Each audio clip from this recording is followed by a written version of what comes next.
time you're offended by anything I say, you can feel free to get high or I'm not going to say anything offensive, so just don't be soft.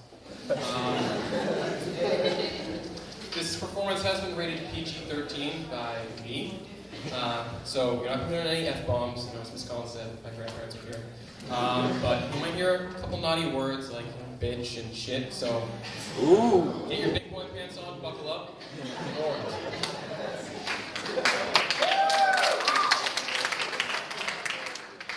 One last thing before I actually start. I want to dedicate this performance to some of the all-time great comedians. They really inspired me. Talking to dudes like Robin Williams, Jerry Seinfeld, and of course the great George W. Bush. So thanks a lot. Let's just get into it. Let's get this right. So a couple weeks ago, big milestone in my life, I turned 18 years old. I'm an adult now. It's pretty exciting. So I gotta say, being an adult is pretty awesome. Especially when we don't have any actual adult responsibilities, pay taxes. I don't have to drive to work every morning. I don't have to drive to CVS, pick up my back medication. None of those problems. I'm living the life. It's awesome. But I'm gonna miss a couple things about being a kid. There's some things about being a kid I just really, there's awesome. And number one on that list is the summertime. So, as you guys might know, as some of you here are actually kids, when you're a kid, your problems aren't actually real or important. You just think they are because you're not important or real yourself. So, for example, think like a kid, he'll cry and cry over his broken toy. Nobody cares. In the big scheme, it doesn't matter at all. Okay? Just shut up about your toy. But in the summer, those stupid, not real, fake problems, get even more exaggerated, even stupider, less real, more fake problems. Because in the summertime, kids got nothing to worry about, so they just make up stuff to get worried about. For example, Mom, the pool's too cold, I don't want to go swimming. That's a summer problem. Another one. Ugh, you bought me this gross, shitty, rub-on sunscreen. It's like the spray kind. Ugh, so much work. Summer problem as well. And last, you got the kid. Oh, Mom, please, please, please, don't make me go back to summer camp. Please don't make me go back to sleepaway camp. Last year, a couple of the kids and one of the really mean counselors, they told me they were going to murder me in my sleep if I ever came back. It's also a summer problem. I know what's on your mind, that's so messed up. Why would he make a joke about sunscreen? This dude's white, he's probably been saved 400, 500 times from sunscreen. There's sunburns everywhere. But, don't make those assumptions because I'm not white. Tan. You can see that. I identify as tan. People are always saying, people are always coming at me and saying, oh, you're so funny, but you're white. I'm like, you're a racist son of a bitch. So don't come at me about that. I'm very sensitive. But my first summer as an adult started off pretty well. I gotta say that. Last week, I was at Six Flags, New England. I don't know if you guys have been to Six Flags. I'm a huge Six Flags fan. I love Six Flags. It's great. So I drove up there. Great weather. The new rides are opening up for the summer. It's going to be a great day. Fun time. I'm so pumped. Got my sunscreen on, of course. So I walked up to Six Flags and I'm thinking, holy shit, there are so many random promotions and gimmicks at Six Flags. It's ridiculous. For example, when you buy your ticket, you can upgrade it to a season pass. Go to every single Six Flags park in the entire country for $15. All right? Second, you can bring a can of Coke, and everybody in your party pays kids price. And there's even this one, I gotta believe that it's actually true. If you wear a full Batman costume to Six Flags, you get half off at every single concession stand in the park, except the Joker Hotel, where you have to pay double. Like I said, there's just a ton of weird promotions, and I'm like, well, why do they have these? Nobody knows about them. Nobody's coming to the park to get these promotions, and I figured it out. They aren't doing them to get people to come. They're justifying their outrageously high ticket prices. I paid $70 for a ticket to Six Flags.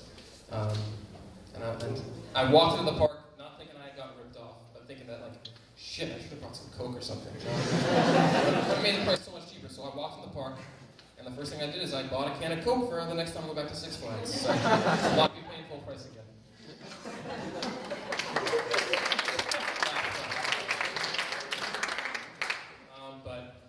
Six Flags isn't about the lines, or it's not about paying for it, it's about the roller coasters, right?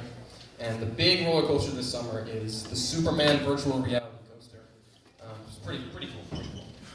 It's pretty much one of the best roller coasters in the world. They took it, repainted it, added these virtual reality headsets you get to put on, and you fly through. Superman, that's cool, and then you take it off and it's over. It's like an awesome 2 minutes.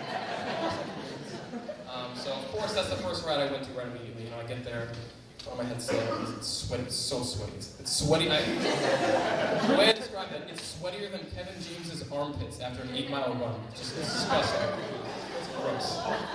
But, so I put it on, kind of ignored it, getting ready to fight Lex Luthor, save Metropolis, save the day.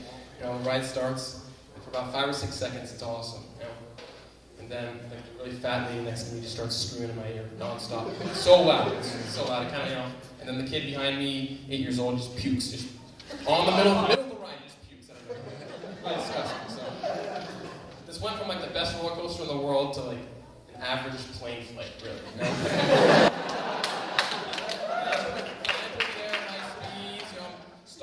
I can't move, and I'm surrounded by people I just hate and would be happy if they just dropped dead right now. But, I would say, very disappointing ride. Went in with high expectations, came out. It would be nice if I could ride it alone, but other people just ruin it for you. 3 out of 10. 3 out of 10. It's disappointing, but it's still miles and miles ahead of Batman vs. Superman, the shit show. Just leaps and bounds ahead of that. I don't know if anybody saw that movie. It's terrible. But, at the end, it ended up being worth it, going on that ride. Not because the ride was good, but at the end, we pulled into the station. I got to take my headset off, look around, including Mr. Bark Boy behind me. So before I keep going, can everybody just close your eyes for a sec? Okay, keep closed.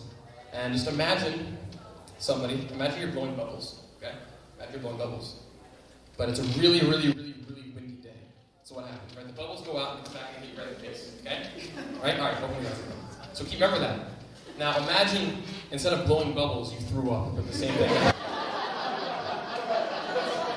the perfect way to describe this kid. His face was just plastered. So nasty. The word I used to describe it was a puke raccoon. Okay? Because he takes his headset off. It's just like hardened stomach acid and pancakes. It's gross.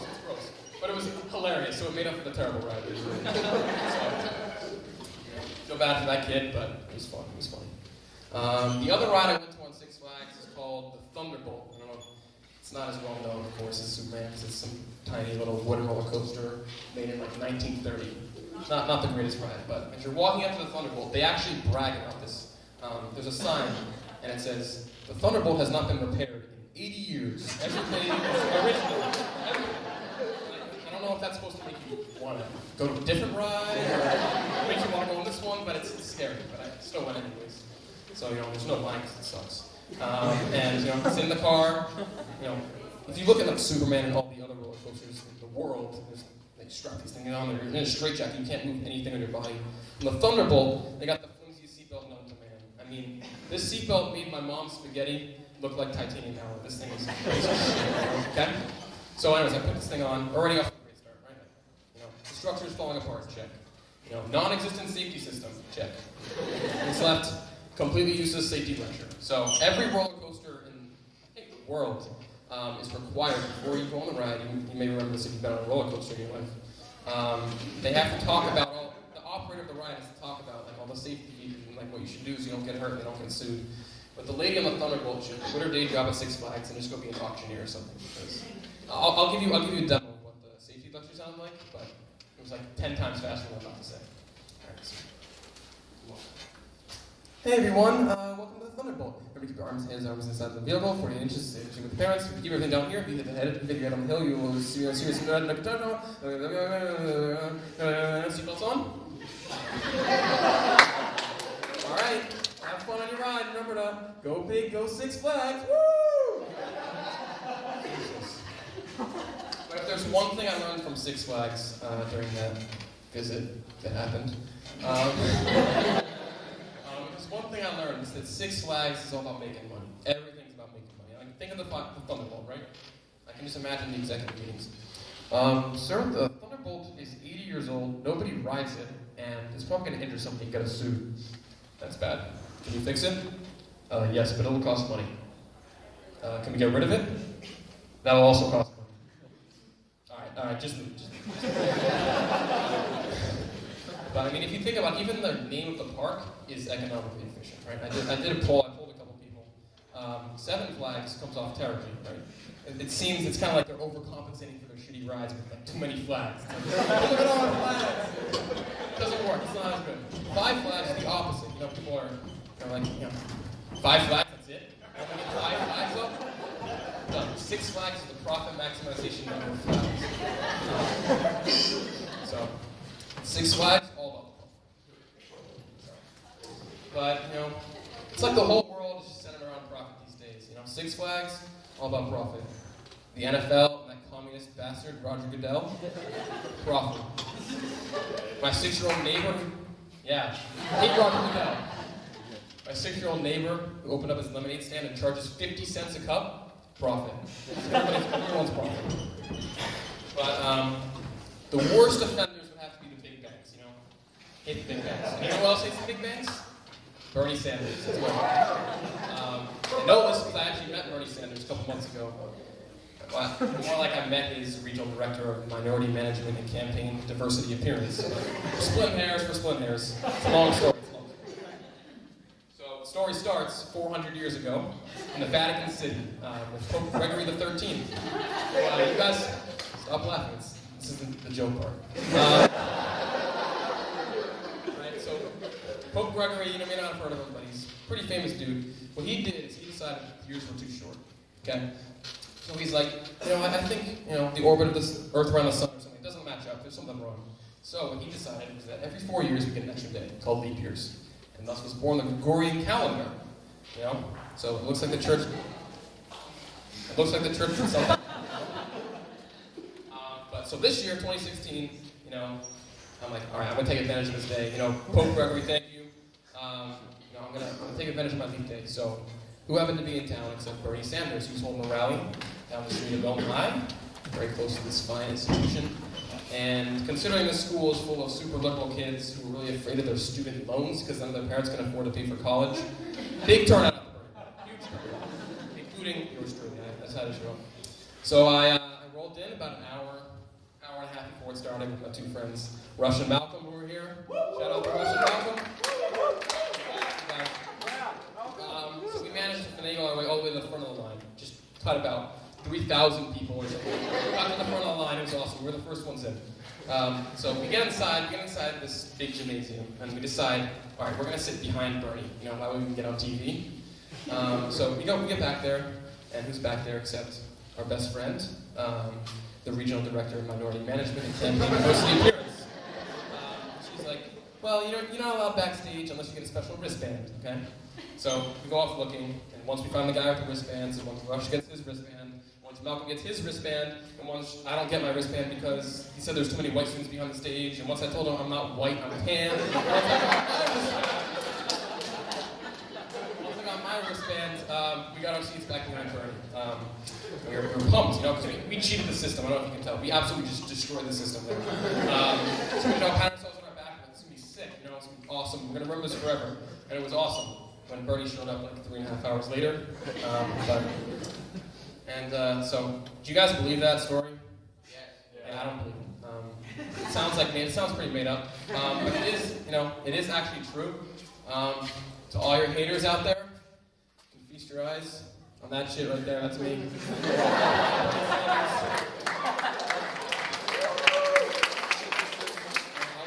ended up getting on TV, it worked out. So don't doubt my honesty anymore. Everything I say tonight, it's all true, 100% true. So we had a lot of downtime before Bernie came to Spoon, right? So there were a lot of things that happened and a lot of things I wish happened. Okay, so for example, I wish there was some dude there who didn't know anything about Bernie Sanders. There's absolutely nothing. Because if you think about it, at political rallies, who's there that's not going to vote for the candidate? Right? It doesn't happen. So some dudes, like imagine some guy there who's getting pumped, got Bernie saying, all right, we're going to take it to Wall Street, and we're going to revolutionize America. And it's like, woo! Wait, what? He wants to tax the rich? What? Get me the hell out of here. No, that's not for me. That didn't happen, sadly.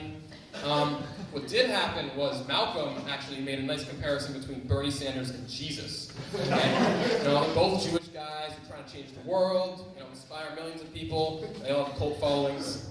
So I told Malcolm, okay, Bernie can be Jesus. Then I guess Hillary must be Pontius Pilate because she's going to kill Bernie. So that happened. And then I thought about it a little longer, and I thought, man, Jesus is directly responsible for the implementation of the Gregorian calendar. What the hell has Bernie Sanders done? Think about it. But so that happened. Here's another thing that didn't happen, but I wish happened. I wish the people sitting around us weren't A, just like radicals, B, really old people who were older than Bernie, or C, just like absolutely crazy hippies. But unfortunately that didn't happen. What did happen was people sitting around us were either radicals, really old people, or just absolutely crazy hippies, like super crazy, like crazier than I hoped they weren't. There's this one dude who had his hair down like his ass cheeks, and he was bragging to his friend next to him about how the only thing he ever eats, is corn chips. Corn chips? If you're going to choose one food to eat, why don't you not choose the one that's like 13,365th most delicious, right? Or something else. I mean, if I was going to choose something, I would take like pizza or ice cream. I'll explain to you why. I read this article from I don't remember what website, but it probably is not a good website because I doubt this article is true. But anyways, skipping that, it listed the 5 most unhealthy foods you can put in your body. Number 1, donuts. Number 2, soda, which counts as a food in this list.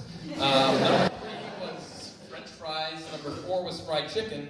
And I shit you not, the 5th one was corn chips. Not only is this dude he's choosing like the most disgusting food ever, but he's also choosing something that's absolutely awful for him, right? Like, take ice cream or pizza. Yeah, they're bad for you, but they're better for you than corn chips, and they actually taste good. So, that's my 2 cents on corn chips.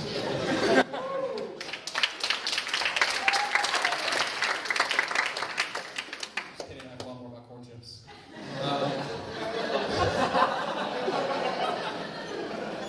Alright, so think about corn chips. Think about it. The thing about corn chips is that they aren't meant to be eaten by themselves, right? When you think about chips, like chips and dip, chips and guac, nachos. I think I'd rather eat chips and salad dressing than just plain corn chips. It's so gross. And the crazy thing is there's more than one kind of corn chip. How the hell did that happen, right? I'm putting in the mind of the corn chip salesman. Sir, we are reporting record lows in the sale of corn chips this quarter. It appears that people have discovered their absolute lack of taste, substance, and anything. That's bad. What are we going to do about it, sir? It's alright, I have a plan. You know, I wasn't made CEO of Corn Chips R Us for nothing. You know, I don't quit when the going gets tough. So we're just going to do exactly what the raspberry people did.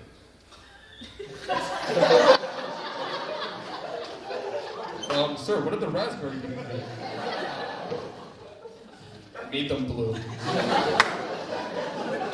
because there's blue corn chips. I didn't know that. So there are blue corn chips. So you can't tell I'm not a real big fan of corn chips. But, you know, those of you know me pretty well. I try and pride myself on being a nice person, trying to hate people. But there are a couple people on the hate list, for sure. Definitely, actually, there's more than a few, but there's people on the hate list. And one of the people on the hate list is this dude named Frankie Manning. Anybody here know who Frankie Manning? I'm not surprised. Okay. So Frankie Manning was born in 1914 in Harlem, and he's most famously known for creating what's called Lindy Hop. It's some ballroom dancing room move nobody gives a shit about, so forget about that. But so the reason I hate Frankie Manning has nothing to do with him or like what he said or what he did or anything about him whatsoever. It's all about what he stands for. So you guys know what he stands for? No. I know that, that's why I asked the question. Nothing. There we go. That. Google Doodles.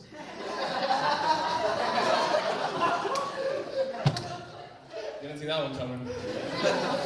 So, Frankie Manning, as I said, he's born in 1914, and about a week ago, it was his 102nd birthday, which I'd be like, wow, that's awesome. Except he died in 2009, and they still put this shit up. You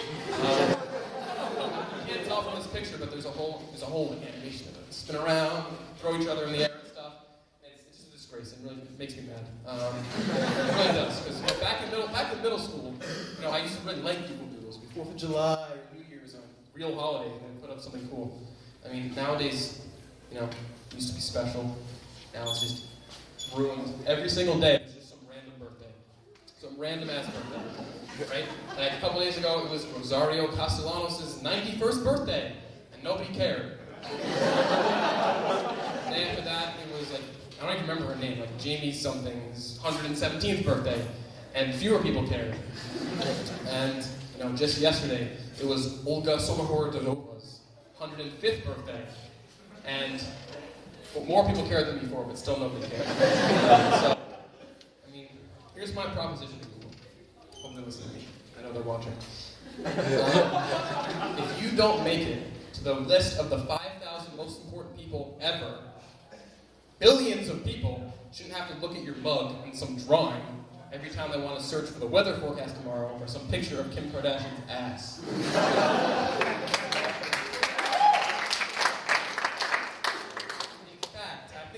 Better if instead of putting any of this up, they just put a picture of Kim Kardashian's ass. It helps someone else out, right? So you come home from work. Man, it's a tough day at the office. All right. Oh shit, Kim Kardashian's ass! That saved me a couple clicks.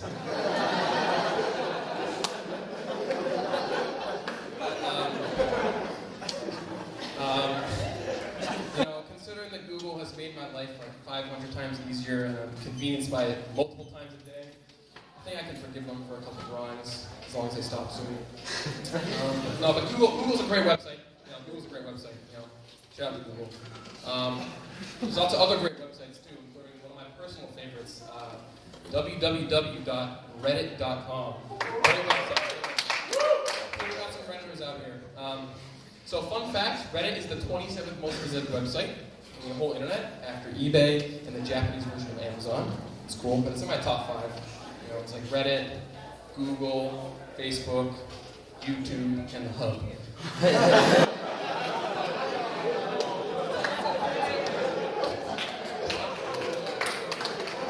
Don't flex for that. I'm not proud of that. But Reddit's a cool place. I really like Reddit, but they have to win the award for cockiest website ever. I'm not sure if you guys know what their slogan is, but their slogan is Reddit, the front page of the internet, which already sounds like a little bit arrogant, right? But then you have to consider the fact that this is what the front page of Reddit looks like. This is ugly as shit. That's the front page of the internet. The rest of the internet must look terrible. That's the most unappealing thing I've looked at. It's Kim Kardashian's ass. Like, think about it. Like, let's say their aliens were coming to either invade us or help us or just leave us alone. This is what they're gonna see. This shit, right? It's like, sir, we're coming up across, a habitated planet named Earth. This planet Earth is it's populated by the human species. Are they intelligent?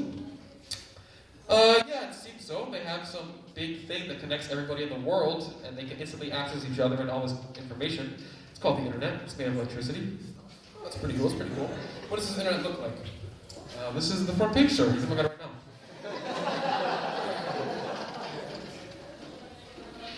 What the hell is this shit? I mean, one, it looks terrible. Two, there's like billions of them starving, and all they talk about on this website is box art. What the hell is that? Just destroy the planet, kill them all. Kill them all. Done. Get rid of Earth. Thanks, Reddit. It's all your fault.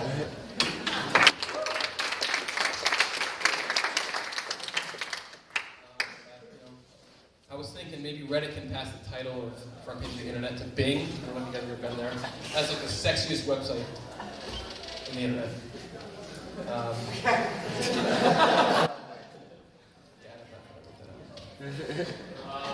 So, Reddit, right? So some of you guys know what Reddit is, the majority of you guys don't know what Reddit is.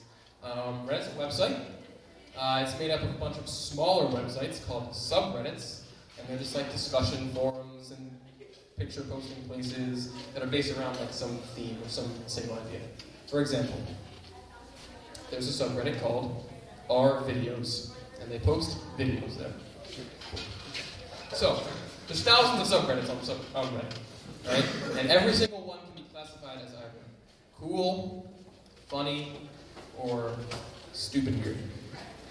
So let me take some of the well-known ones, for example. So, our Earth porn, which ignore the name, it has nothing to do with the subreddit. Our Earth porn is just full of pictures of like beautiful nature and all that stuff.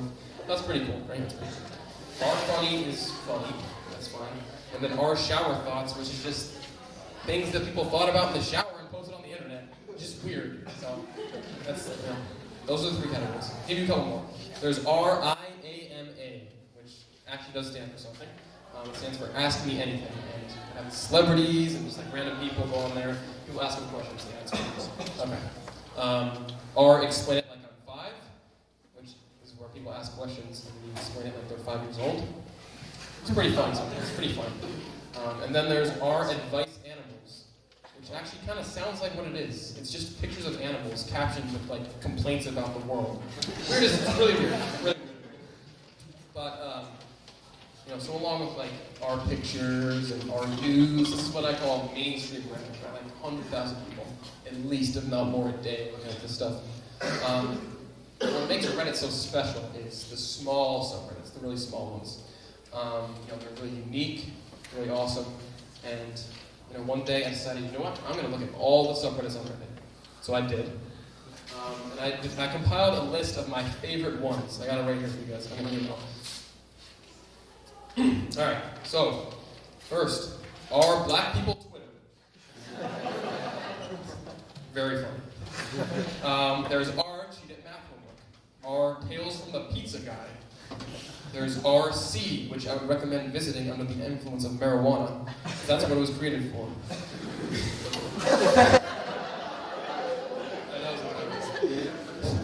It's actually true. There's R Dumpster Divers. R I Don't Work Here Lady. There's R What Is This Rock? Where people post pictures of rocks and then other people tell them what kind of rock it is. There's R Subreddit Ads, which is a subreddit for making ads for your subreddit on other subreddits. There's R Rubber Ducks, which is a great one. Highly recommended. There's R You Don't Surf. R Potato Salad. R Dogs on Hardwood Floors. R Christwishes, which is the German Teletubbies subreddit. That was a dark time in my life. There's R Forwards from Grandma. R Photoshop Battles. R Ford Fiesta, like the car. Yeah, very popular one. There's R Roast Meat, where people post pictures of themselves and other people make fun of them. And then there's my personal favorite subreddit of all, R5050. So you might ask, what's so special about R5050 that makes it so much better than all these quality subreddits you mentioned? Well, R5050, the way it works is people post stuff and you click on it and there's a 50-50 chance of going to 2 things. That sounds pretty stupid, right? It's kind of dumb. I don't know how some dude thought about that. Just make it go one of 2 pages. I don't know. But the reason that R5050 is so unique and one of my favorite subreddits, it's got to be because of the crazy stuff people post there, the most absurd choices. I'm not going to try and explain them to you because they wouldn't make any sense, but I did pull up. These are the most popular posts on R5050 of all time. I hope you can read that. There's some weird choices up there.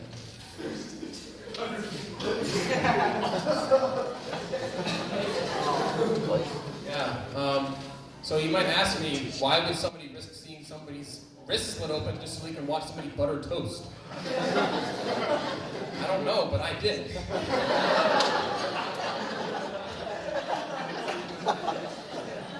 But R5050 50. It's just, you know, it just kind of sums up Reddit. It just kind of sums up the internet in general. You know, all these crazy, amazing things. A lot of it is weird and messed up, and there's some crazy people on Earth. But at the end of the day, there's a lot of good stuff on there.